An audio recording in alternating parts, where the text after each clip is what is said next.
that the detainee Parvez Illahi before reaching to the central jail Atak was shifted to the capital territory in pursuance to notification dated itna issued by the Chief Commissioner Islamabad Capital Territory, and present the detainee is Captain Police Lines Islamabad।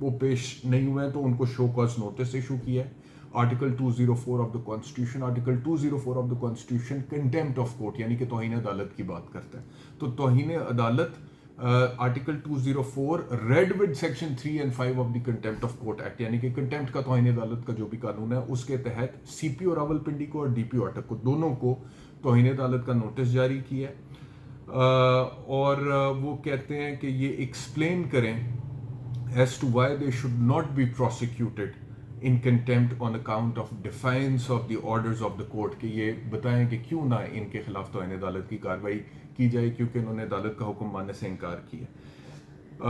پھر وہ کہتے ہیں جی کہ chief commissioner اسلام آباد کی طرف سے کوئی بھی اٹینڈنس میں نہیں ہے. اب معاملہ صبح 11 بجے ٹیک اپ ہوگا اور آفس اٹارنی جنرل کا جو آفس ہے اس کو بھی انٹیمیٹ کیا جاتا ہے اس حوالے سے. یہ 10 بجے کا آرڈر ہے جس میں انہوں نے کہہ دیا کہ صبح 11 بجے انہوں نے کہا کہ آج ہی 11 بجے ٹوڈے ایٹ 11 AM 11 بجے تقریباً 1 گھنٹہ 5 منٹ کے بعد دوبارہ ٹیک اپ ہوگا.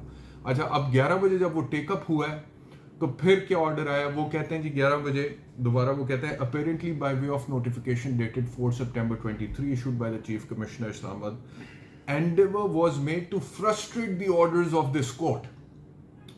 اب لاہور ہائی کورٹ کے جسٹس وکاس رؤف یہ کہہ رہے ہیں کہ یہ جو اسلام آباد کے چیف کمشنر نے آرڈر نکالا ہے پرویز الہی کی ڈیٹینشن کا، اس سے انہوں نے کوشش کی ہے عدالت Lahore high court Lahore high court جو عدالت ہے اس کا جو حکم ہے اس کو فرسٹریٹ کرنے کی کوشش کی ہے.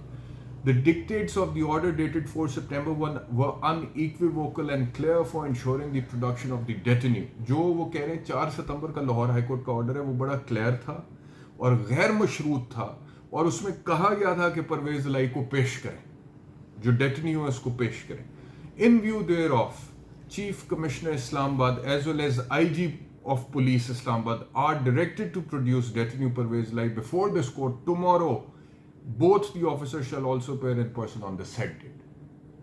وہ کہتے ہیں کہ ان حقائق کی روشنی میں صبح چیف کمشنر جو اسلام آباد کے ہیں وہ اور آئی جی اسلام آباد دونوں پرویز الہی کو لے کر لاہور ہائی کورٹ پیش ہوں، اور دونوں افسران جو ہیں خود ذاتی طور پر بھی پیش ہوں. یہ لاہور ہائی کورٹ کا آج کا پرویز الہی صاحب کے حوالے سے آرڈر سامنے آ گیا. تو وہاں سے لاہور ہائی کورٹ سے رہائی کا آرڈر ہوا، اسلام آباد میں گئے، اسلام آباد ہائی کورٹ نے اسلام آباد پولیس پکڑ کے لے گئی، اسلام آباد ہائی کورٹ نے ان کی رہائی کا حکم دیا، تو اب ایک ایف آئی آر میں ان کو نامزد کیا گیا. ادھر سے اسلام آباد پولیس نے رہائی کا حکم دیا، ادھر سے اب لاہور ہائی کورٹ نے رہائی کا حکم دینے کے بعد ان کی بازیابی کا حکم دیا اور ذمہ داری لگائی ہے چیف کمشنر کی اسلام آباد کی اور آئی جی اسلام آباد کی، اور دونوں کو پیش کیا، اور سی پی او اور وہ جو ڈی پی او اٹک ہے، سی پی او پنڈی اور ڈی پی او دونوں کے خلاف توہین عدالت کی کارروائی کا آغاز بھی کیا ہے. تو یہ پرویز الہی صاحب کا اپڈیٹ ہے. دوسرا اپڈیٹ یاسمین راشد صاحبہ کا ہے. پاکستان تحریک انصاف کی بڑی اہم رہنما، 9 مئی کے واقعات کے حوالے سے ان کے خلاف ایف آئی آرز کا اندراج. لاہور ہائی کورٹ میں ان کی ضمانت پر بحث ہوئی ہے، اور جسٹس عالیہ نیلم سینئر جج تھیں، ڈویژنل بینچ تھا، وہ اس کی سماعت کر رہا تھا، اور جسٹس عالیہ نیلم کی سربراہی میں اس بینچ نے ڈاکٹر یاسمین راشد کی درخواست ضمانت مسترد کر دی ہے. یعنی کہ ڈاکٹر یاسمین راشد کی جو مشکلات ہیں ابھی وہ کم نہیں ہوئی ہیں، اور ان کی درخواست ضمانت لاہور ہائی کورٹ سے بھی مسترد ہو گئی ہے. یہ ایک ڈیولپمنٹ ہے آج کی. تیسری ڈیولپمنٹ پاکستان بار کاؤنسل. ویسے تو وکلا میں بہت زیادہ تقسیم مجھے نظر آ رہی ہے. وکلا کے دھڑے بندی جو ہے سیاسی بنیادوں پہ وہ اتنی سٹرونگ ہے کہ اس وقت وکلا کسی ایک کاز کو لے کر ایک جگہ پر اکٹھے ہوتے ہوئے مجھے فی الحال نظر نہیں آ رہے ہیں. جو میری آبزرویشن ہے، جو میں نے وکلا تنظیمیں دیکھی ہیں اور ان کی جو حالت دیکھی ہے اور جو سچویشن ہے، لیکن اس کے باوجود پاکستان بار کاؤنسل جس میں حکومتی دھڑا جو پچھلی حکومت تھی پی ڈی ایم کی، وہ اس کے اوپر بہت زیادہ پرومیننٹ ہے. پاکستان بار کاؤنسل کے اندر اعظم نذیر تارڑ اور احسن بون صاحب جو ہیں، ان دونوں کا کافی اثر و رسوخ ہے. وہ پاکستان بار کاؤنسل کے جو عہدے داران ہیں ان کے اوپر ان کا اثر ہے، کیونکہ ان کے گروپس ہیں.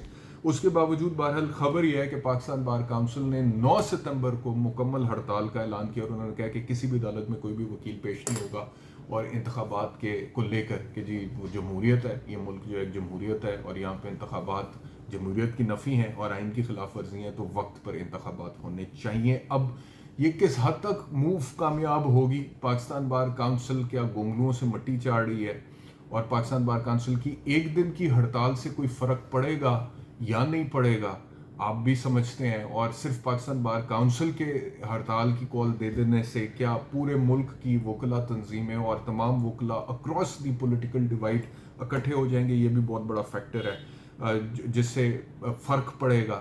تو بہرحال ایک پہلا جو خبر ہے یا پہلی جو ڈیولپمنٹ ہے وکلا کے حوالے سے، وہ یہاں سے آئی ہے انتخابات کے حوالے سے، میں نے کہا وہ بھی آپ سے شیئر کر لیں۔ بہت شکریہ یہ ویلاگ دیکھنے کے لیے، اپنا خیال رکھیں، چینل کو سبسکرائب کر لیں، مہربانی فرمائیں تو اپنا خیال رکھیں، اللہ حافظ۔